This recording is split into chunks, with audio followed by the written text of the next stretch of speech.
Hello and अस्सलाम वालेकुम guys, welcome back. Next chapter हमारा है शेख नूरुद्दीन। चैप्टर नंबर 4 ये ज़्यादा लंबा चैप्टर नहीं है, एक छोटा सा वीडियो बनेगा। हम स्टार्ट करेंगे इसको अच्छे से, हम लाइन टू लाइन एक्सप्लेन करेंगे अच्छे से ताकि आपको पूरा क्लियर हो जाए। आई होप पिछले सारे लेक्चर्स आपको समझ में आए होंगे।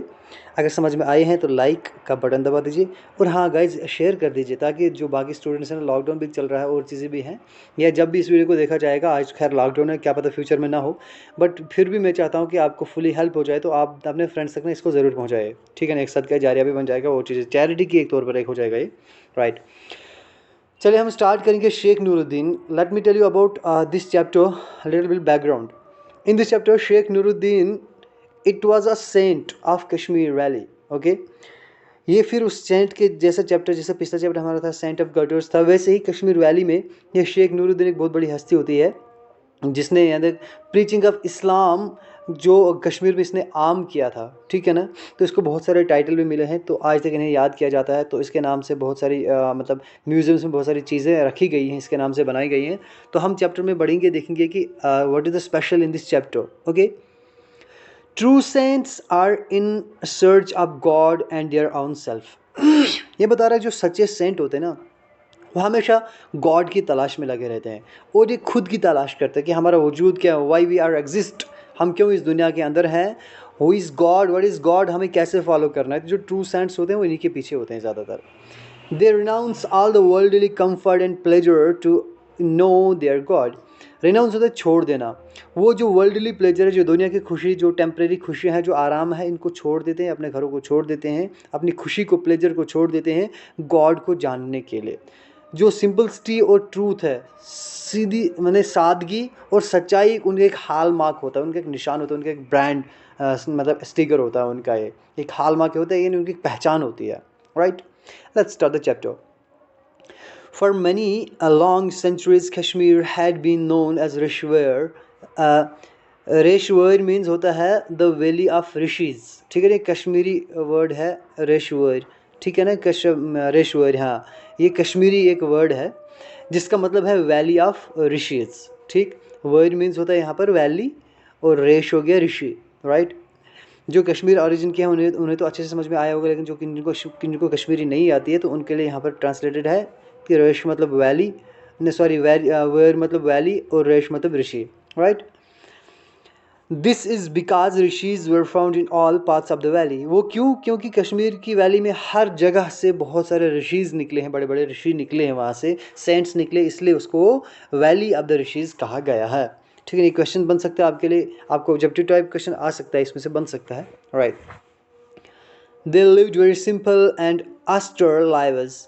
सिंपल एंड ऑस्टर मीन्स ये होता है, ये सिनोनिम्स है simple and austere. That means कि वो ज़िंदगी, वो कैसी ज़िंदगी जीते थे?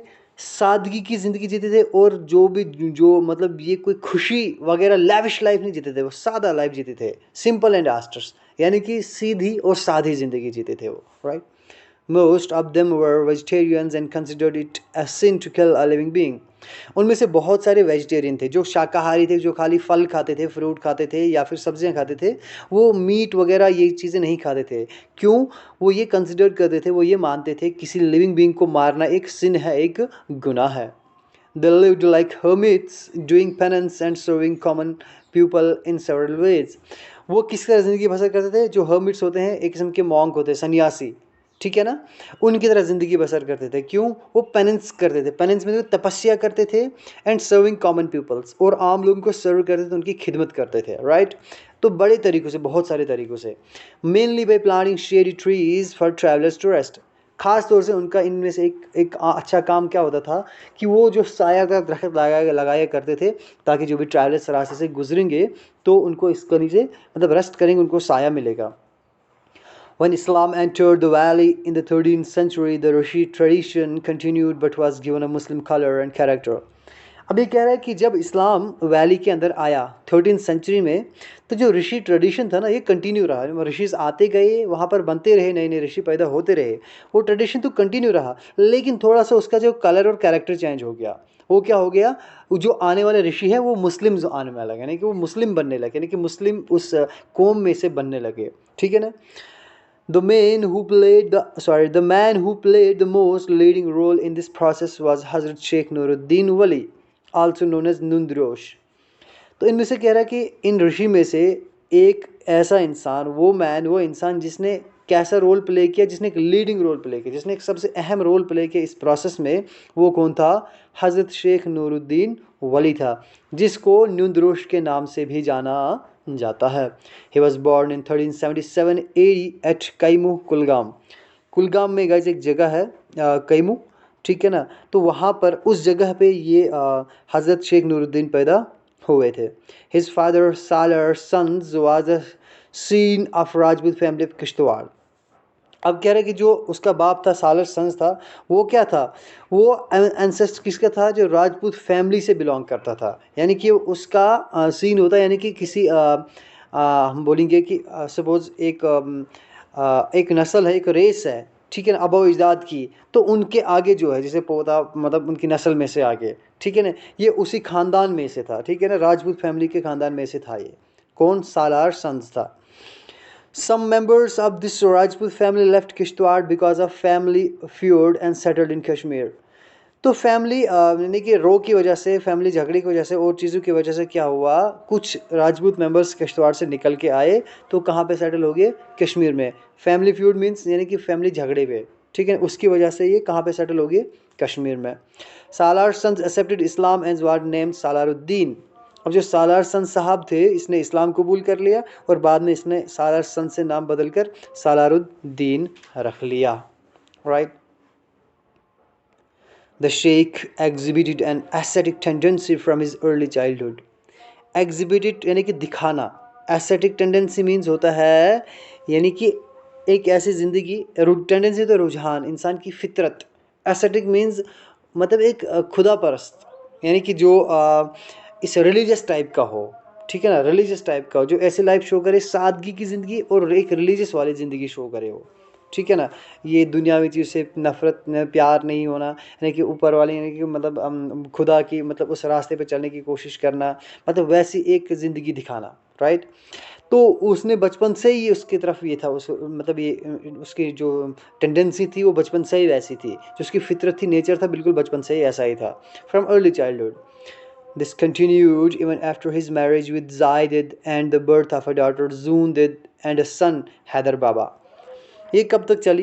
ये करी कि तब तक चली ये ज़िंदगी आफ्टर हिज मैरिज, जब उसने शादी भी कर ली, जायदिद से इसने शादी की, तो फिर क्या हुआ, उनके यहाँ एक लड़की पैदा हुई जिसका नाम जूनदिद था और एक लड़का जिसका नाम हैदर बाबा था.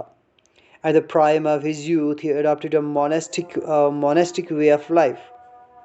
अभी कह रहा है कि मोनेस्टिक मीन्स होता है जो मॉन्क होते हैं, वही मैंने कहा था कि जब वो बचपन में था, यानी कि प्राइम ऑफ हिज यूथ, यानी कि वो अपने बचपन की शुरुआत में ही था, जवानी से पहले, अभी जब मतलब बड़ जवानी की तरफ जा रहा था, तो उसने क्या किया, कैसी ज़िंदगी मतलब जीना शुरू की, एक मोनेस्टिक लाइफ, यानी कि उसने ऐसे सोचा कि मैं मतलब खुदा के रास्ते पे चलूँगा, शादी नहीं करूँगा, या ऐसा नहीं करूँगा, वैसा नहीं करूँगा, एकदम मतलब खुदा परस्त ज़िंदगी जीने की उसने कोशिश की.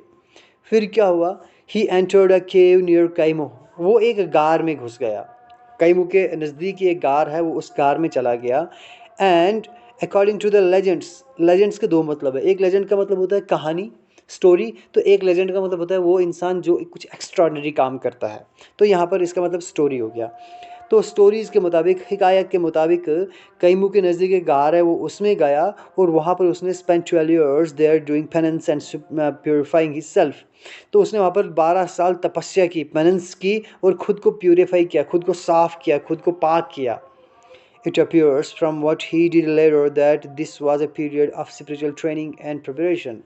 तो ये तो बाद में अपीयर हुई, तो बाद में हमें पता चला कि वो वहाँ पर क्या कर रहा था, what did उसने वहाँ पर क्या किया, तो हमें बाद में पता चला जब उसका मतलब जब वो एक बहुत बड़ा ऋषि बन गया, तो हमें तब पता चला कि एक्चुअली वो 12 साल गार में क्या करता था. तब हमें पता चला ये वो एक ऐसा पीरियड था जहाँ पर उसकी स्पिरिचुअल ट्रेनिंग हो रही थी, उसके माइंड की, उसके रूह की, सोल की ट्रेन हो रही थी, उसको मतलब उसको प्रिपरेशन मिल रही थी, वो खुद को तैयार कर रहा था, खुद को ऐसा बनाने के लिए लोगों के सामने, और लोगों को एक ऐसा मतलब प्रीचिंग ऑफ गॉड बताने के लिए ये खुद को प्रिपेयर कर रहा था. ये हमें बाद में पता चला जब वो एक ऋषि बन गया.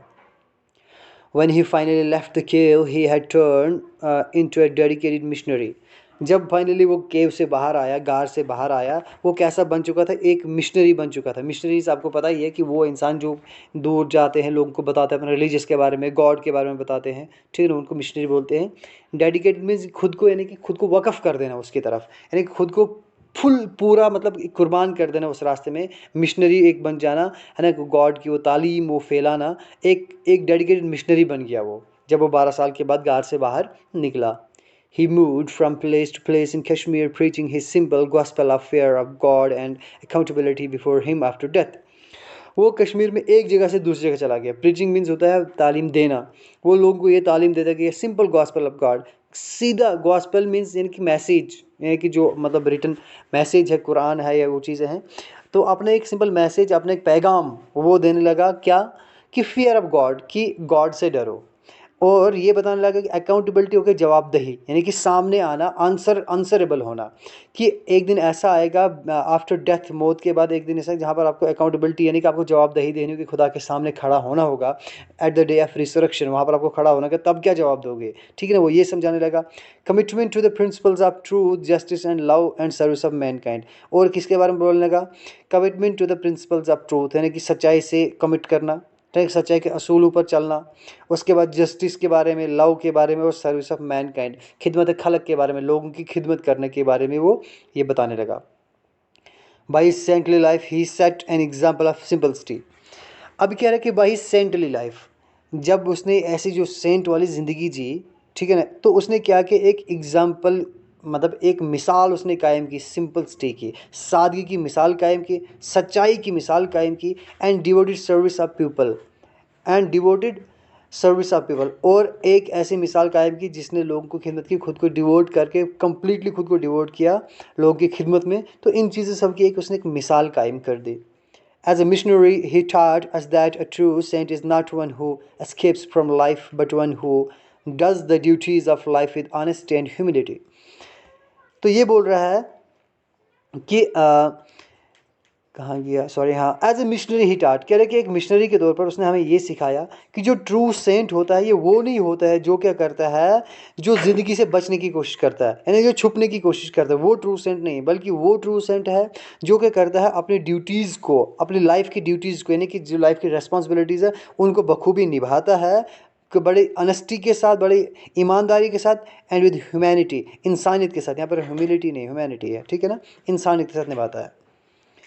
In one of his verses, he tells us that the chosen servants of God are those who worship Him sincerely and fulfill their duties in life regularly.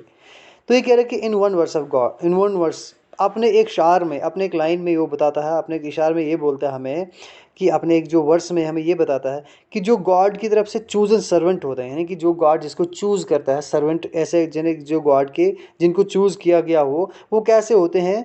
वो होते हैं जो कंटिन्यूसली गॉड को वर्शिप करते हैं, जो सिंसियरली गॉड की worship करते हैं, गॉड की इबादत करते हैं, और fulfil their duties in life regularly, और अपनी ज़िंदगी के अंदर जो उनकी रिस्पॉन्सिबिलिटीज़ हैं वो लगातार रेगुलरली क्या करते हैं, उनको पूरा करते हैं। The Sheikh attracted disciples everywhere, disciples means followers. तो शेख जो था, शेख नूरुद्दीन था, उसने अपने चारों तरफ कश्मीर वैली में अपने डिसिपल्स को क्या किया, अट्रैक्ट किया अपनी तरफ, लोग उसकी तरफ जाने लगे। All of them were noble souls and lived lives of piety and service of their fellow beings. तो ये कह रहे हैं कि वो सब के सब क्या थे, एक नोबल सोल्स थे, यानी कि एक बड़े उम्दा और मतलब पाक और अच्छे इंसान थे, वो अच्छे रूहें थी, वो एक अच्छे इंसान थे, और उन्होंने लिव्ड लाइव्स ऑफ पाइटी, और उन्होंने एक खुदा रास्त ज़िंदगी बसर की, and service of their fellow beings, और अपनी ज़िंदगी में उन्होंने क्या किया, जो उनके फेलो बींग्स यानी कि जो दूसरे इंसान हैं, उनकी सर्विस में, उनकी खिदमत उन्होंने ज़िंदगियाँ गुजारी हैं। The Sheikh won popularity in every nook and corner of Kashmir. Nook and corner means होता है कोने कोने तक।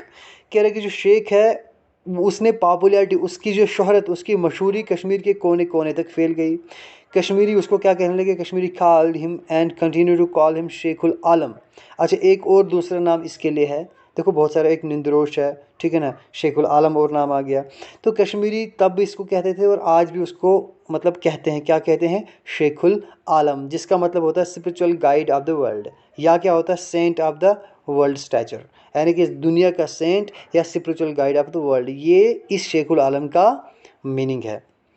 After studying a shining example of truly saint life, Sheikhul Alam died in Rupwan in 1438 AD and was laid to rest at Charar शरीफ। ठीक है ना।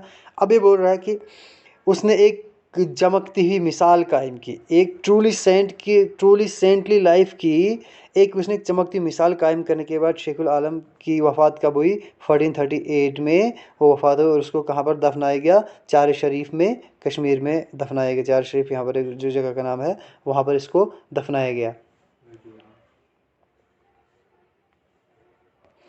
शेखुल आलम is one of those rare personages of history whose popularity goes on growing even after his death।